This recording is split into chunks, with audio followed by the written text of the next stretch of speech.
बूढ़ा उल्लू और मूर्ख बंदर एक बहुत पुराने और विशाल बरगद के पेड़ पर चतुर उल्लू रहता था। उल्लू अपनी गहरी समझ और शांत स्वभाव के लिए पूरे जंगल में मशहूर था। सभी जानवर अपनी समस्याओं के समाधान के लिए उसके पास आते थे। उसी पेड़ की डालों पर बंदरों का एक बड़ा समूह रहता था, जिसका मुखिया था मीकू। मीकू बहुत शरारती और अभिमानी था। उसे लगता था कि कूदने फांदने की शक्ति ही सबसे बड़ी है और बुद्धिमानी कोई काम की चीज नहीं। वह अक्सर उल्लू का मजाक उड़ाता था। अरे बूढ़े, तुम रात भर जागकर बस सोचते रहते हो। क्या फायदा ऐसी धीमी जिंदगी का?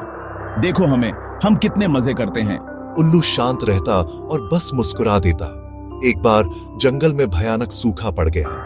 नदियां और तालाब सूख गए। खाने पीने की चीजों की कमी हो गई। बंदरों का समूह भूखा और प्यासा भटकने लगा। मीकू ने अपनी पूरी शक्ति लगाकर हर जगह फल ढूंढे, लेकिन कहीं कुछ नहीं मिला। मीकू हताश होकर उल्लू के पास आया और बोला, उल्लू महाराज, आप तो सब कुछ जानते हैं। क्या आप हमें बचा सकते हैं? भूख से हमारा बुरा हाल है। उल्लू ने शांति से कहा, मीकू, शक्ति से ज्यादा जरूरी होती है दूरदर्शिता, प्लानिंग और ज्ञान, नॉलेज। मैंने बहुत पहले ही अनुमान लगा लिया था कि इस बार सूखा पड़ेगा, इसलिए मैंने अपनी गुफा में जड़ी बूटियों और फलों का रस जमा करके रखा है।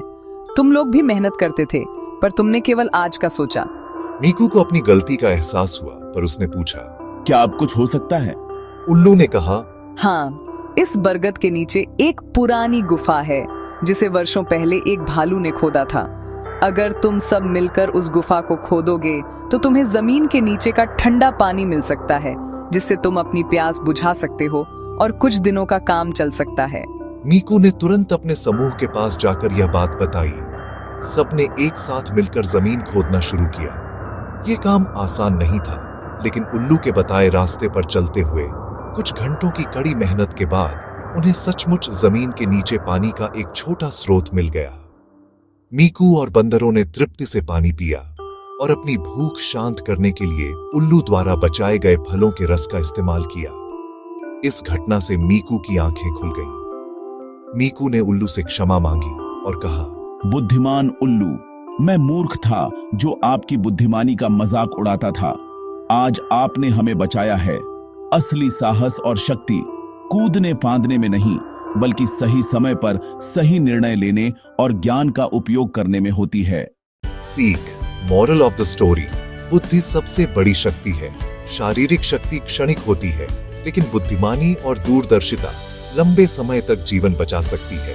अहंकार से बचें। कभी भी किसी दूसरे की योग्यता को कम नहीं आंकना चाहिए। ज्ञान का सम्मान। हर प्राणी के पास कुछ खास हुनर होता है। हमें सबसे सीखना चाहिए और सबकी इज्जत करनी चाहिए।